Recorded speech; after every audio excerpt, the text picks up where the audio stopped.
Brandis, some Russian troops have reportedly withdrawn from the Ukraine border, but negotiations are ongoing with the U.S. and NATO allies. President Biden has warned of intelligence of an imminent invasion. But here is what the president had to say this afternoon. If Russia decides to invade, that would also have consequences here at home. But the American people understand that defending democracy and liberty is never without cost. This is a cause that unites Republicans and Democrats. And joining us to talk about the tensions and much more is Illinois senior U.S. Senator Dick Durbin, who serves as the Senate Majority Whip and chair of the Senate Judiciary Committee. Senator Durbin, welcome back. Thanks for joining us as always. So you've heard the Kremlin talking about backing off, withdrawing some of their troops and saying diplomacy is still an option. Do you take them at their word? Well, I'll believe it when I see it. Let's put this in perspective. It was Vladimir Putin's decision to put 130,000 Russian troops on the border of Ukraine. That isn't the act of a peaceful man. It's someone who is provocative, disruptive, and has a history of being a thug. We had to confront him. I think Biden's handled it well. I hope it doesn't lead to war, but we've got to let Mr. Putin know he'll pay some consequences if he should invade. And the big sticking point here is Ukraine's desire to join NATO, Russia's desire to prevent it. So if Ukraine and the West acquiesce to that demand to avert invasion, is that necessarily a good outcome? The outcome for Ukraine is in the hands of the people of Ukraine, not in Moscow, not in Washington, not in London or Bonn. The people of that country need to decide their future.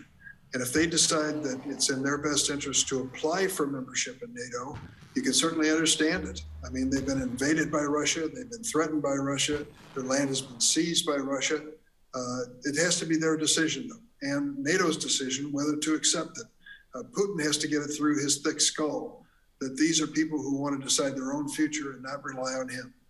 So is there a path to a diplomatic solution that does not involve acquiescing to Putin's demand on NATO? I think there is. And, once again, I'm not sending a plan to Kiev, take it or leave it. They've got to decide what's in their best interest. But it would seem to me if, for example, Zelensky, the president of Ukraine, said to Putin, I'll tell you what I'll do. You withdraw all Russian troops from Ukrainian soil, including Crimea. Go back to where we started. Take the troops away from our border in Belarus and in Russia. And we will not apply for NATO membership to see if we can have a peaceful relationship. But I'm not going to say forever that I'm going to relinquish that right. If you're provocative with cyber war or whatever it happens to be, I reserve the right to try to become a member of NATO. And Senator Durbin, you heard the president just there saying that there are enormous consequences for the West and the United States if Russia does invade. What are the stakes for Americans? Well, last week I had a chance to meet the new Chancellor Scholz of Germany, took Angela Merkel's place. And he said something that I've reflected on ever since in the week that's followed. He said, this would be the first land war in Europe in many decades. Well, to be exact, 77 years. The last land war was, of course, Germany and its invasion of neighboring countries in Europe. It's a bloody chapter in the world history. Everyone paid a heavy price for it. We're trying to put it behind us, but you can't have a world order based on the rule of law and sovereignty and have people like Putin claiming some sphere of influence where they can take over countries that aren't strong enough to fight back. Certainly another land-based war after so many decades of peace is not something that I would think most people want on that continent. Let's move back to domestic issues. President Biden says he's whittled down the SCOTUS picks to 4 qualified African-American women to replace outgoing Justice Stephen Breyer. What do you expect this confirmation battle to be like once there is a pick? Well, I can tell you, Paris, as chairman of the Senate Judiciary Committee, I'm anxious. This is the absolute ultimate of our responsibilities under the Constitution, filling a lifetime vacancy on the highest court in the land. As a member of that committee, I've sat through 7 of these nominations with different presidents. This will be the first time as chairman. We're ready. Our staff is ready. We're waiting for the president's selection. The sooner the better. We're anxious. I haven't given up on the possibility that there'll be support for this nominee on the Republican side of the aisle. I've reached out to a number of Republican senators and asked them to keep an open mind and told them I'd provide them whatever information they need to make their decision. It would be good for the Senate and good for the Supreme Court if it's bipartisan vote. And a couple Republican senators that come to mind on votes like this, Collins and Murkowski, does it appear to you that they might be votes to affirm? Well, they told me personally, and I did reach out to them. They're so obvious, and they're good friends, incidentally. They told me that they were taking it seriously with an open mind, and that's all you can ask at this point. We don't even have a name from the president. We'll be ready when we do. In a 50-50 Senate, is there a way procedurally for Republicans to sink this pick? Or if all Democrats are on board and the Vice President Kamala Harris is the tie-breaking vote, is it a sure bet? It's a sure bet. But we're not assuming a thing. When you have a 50-50 majority with the Vice President riding to your rescue, one bad day, one senator getting sick, as we recently had with Senator Lujan of New Mexico, really upsets the equation. So we need to have everybody in place, all 50, ready to vote if necessary. Without any Republican support, the Vice President will make the difference. Certainly the very definition of a razor-thin margin there. Speaking of hearings, the GOP has announced they're boycotting hearings for several of President Biden's nominees to the Federal Reserve Board, including the renomination of Chair Jerome Powell. Do you think that could derail the Fed nominations? I'm afraid it can, at least for the time being. And we always run that risk that if the Republicans stage a walkout or say they won't participate or in any way be part of the business of the Senate, they can have it grind to a halt. The American people don't want to see that happen. They want to see an orderly government and an attempt at bipartisanship at every level, and maybe just solve a few of the problems that they face on a daily basis. But if the Republicans decide to walk out as they did today in the banking committee, it's not a very good sign. And the biggest opposition seems to be to the nomination of Sarah Bloom Raskin. Republicans cite questions about her previous employment. Might her nomination be pulled as a result? I hope not. She's a very qualified person.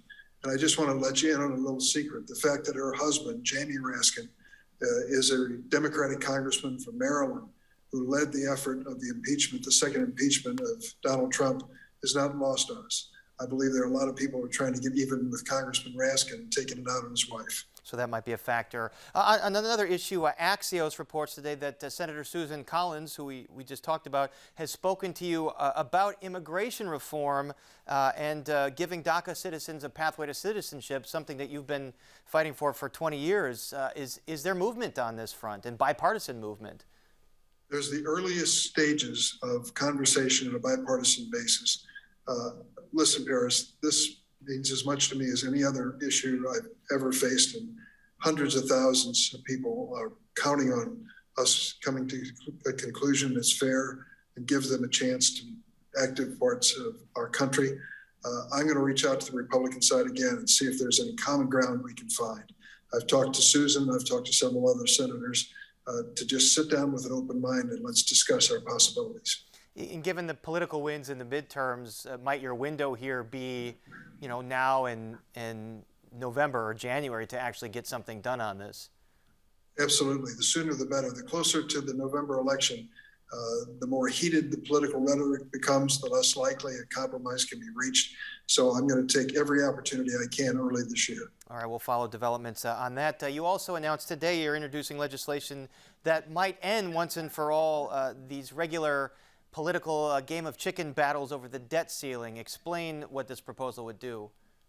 This is outrageous. To think that we really risk the full faith and credit of the United States of America's government on an annual basis when we have these death-defying stare downs as to whether to pass the debt ceiling. The debt ceiling is the validation of money we've already spent. So many members of the Senate on the Republican side spend the money and then turn around and won't actually pay the mortgage debt that comes as a result of it, that the United States owes, to put it in common terms. That's got to come to an end. No great nation can be subject to that kind of last-minute, dead-end stare down on a regular basis and succeed. And does this move to sort of put this in the hands of the Treasury Secretary have bipartisan support, do you think? We're going to find out. But I tell you what, I'm open to anybody's suggestion. This is mine, but this is terrible. To risk this economy, economic growth, jobs and business and jobs in the United States once a year so the politicians can play showdown, it's not fair to this country. And finally, Senator Durbin, you've sponsored the reintroduced Violence Against Women Act. Tell us how this updates the 1994 law. Oh, it's amazing. It's an amazing law. It was first enacted in 1994 and it's been reauthorized, but it's been 3 or 4 years. We couldn't reach any agreement under the previous president. Well, this time we have a good agreement, a bipartisan agreement. We have Senator Murkowski of Alaska and Senator Joni Ernst of Iowa, myself and Senator Feinstein are the lead sponsors, but we have a long list of co-sponsors.